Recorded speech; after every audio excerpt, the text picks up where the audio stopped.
नमस्कार दोस्तों, मैं अभिषेक दवे मेरे नए पॉडकास्ट चैनल में आपका बहुत बहुत स्वागत करता हूं। आज के इस पॉडकास्ट में हम महाकवि माघ के जीवन और उनके भीनमाल से संबंधित विषयों के बारे में बात करेंगे।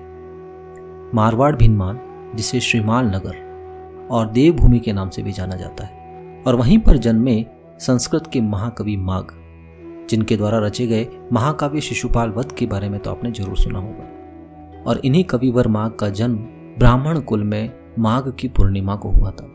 कहा जाता है कि इनके जन्म के समय इनकी कुंडली देखकर एक ज्योतिषी ने तो यहाँ तक कहा था कि यह बालक विद्वान, अत्यंत विनीत, दयालु, दानी और वैभव संपन्न होगा। महाकवि माघ के बारे में कहा जाता है, उपमा कालिदासस्य भारवेरर्थ गौरवम दंडिनः पदलालित्यम माघे संति त्रयोगुणा। अर्थात विद्वानों का कहना है कि कालिदास तो उपमा के लिए प्रसिद्ध थे, भारवी अर्थ और गांधीर्य में, दंडी पद और लालित्य में, लेकिन महाकवि माघ में तो ये तीनों गुण मौजूद थे। ऐसे में तो ये स्पष्ट हो जाता है कि महाकवि माघ कोई साधारण नहीं बल्कि संस्कृत के अद्वितीय महाकवि थे।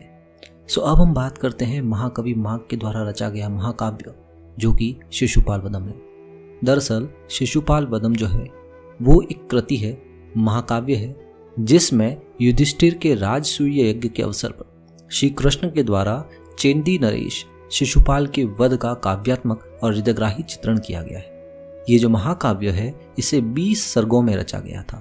महाकवि माघ की जो काव्य कला है उसकी पहचान तो शिशुपाल वधम के 19वें सर्ग से ही हो जाती है, जिसे पढ़कर के बड़े से बड़े विद्वान दांतों तले अपनी अंगुली चबा जाते हैं। मैं उनके कुछ उदाहरण आपको दिखाने वाला हूँ। पहला, उनके द्वारा रचा गया एकाक्षर पाद, जिसमें सिर्फ और सिर्फ एक अक्षर के द्वारा पूरी काव्य का रचना कर दी गई। दाददो दुद्दादी दादादो दुद्दी ददोह दुद्दादम दददे दुद्दे दादा ददद तोहम ददह। सिर्फ एक अक्षर के द्वारा रचा गया ये एकाक्षर पाद, और इसका मतलब है दान देने वाले, दुष्टों को उत्ताप देने वाले, शुद्धि देने वाले, परितापदायक दुष्टों के नाशक बाहु वाले तथा दाताओं व अदाताओं दोनों को देने वाले श्री कृष्ण भगवान ने दुखदाई शत्रु पर दुखदाई बाण को दिया, अर्थात चलाया। अब ऐसी ही एक रचना है सर्वतोभद्र, सकार ना नार कासाय काय सादद सायका रसा हवा वाह सार नाद वाद दवादना। अर्थात उत्साह युक्त अनेक विध शत्रु समूहों के गीत विशेष तथा शरीरों की नाशक बाणों वाली, युद्धानुरागी और श्रेष्ठ गुणों की ध्वनियों के समान बाजों की ध्वनियों वाली शिशुपाल की वह सेना। इन उदाहरणों से ये तो स्पष्ट हो जाता है कि कवि माघ पांडित्य व कवित्व दोनों के लिहाज से अद्वितीय थे और भाषा पर उनका गजब का अधिकार था। इतना ही नहीं, अपने पांडित्य के साथ साथ महाकवि माघ बहुत बड़े दानी भी थे। भोज प्रबंध में इस संदर्भ में लिखा हुआ है कि उन्होंने अपनी सारी संपत्ति दान कर दी थी, और जब संपूर्ण संपत्ति को दान कर दिया तो वो निर्धन हो गए। उन्होंने राजा भोज के द्वार पर अपनी पत्नी को एक पत्र देकर भेजा, और उस पत्र में उन्होंने एक श्लोक लिखा था।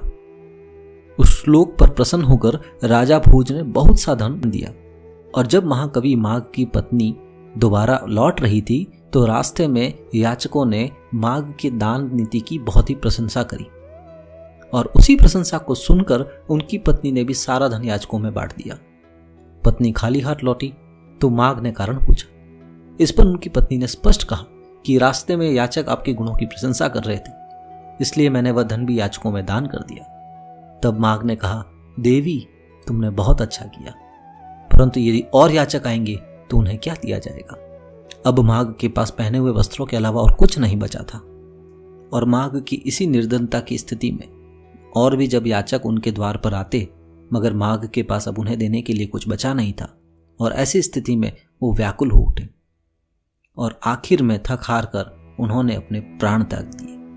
ये बात स्पष्ट करती है कि महाकवि माघ न केवल ज्ञानी बल्कि बहुत बड़े दानी भी थे। निसंदेह ही महाकवि माघ संस्कृत साहित्य के दैदीप्यमान नक्षत्र थे। वे केवल श्रीमाल नगर या भीनमाल के ही नहीं बल्कि इस भूमंडल के भी गौरव थे, और इन्हीं महाकवि माघ को समर्पित आज का ये पॉडकास्ट।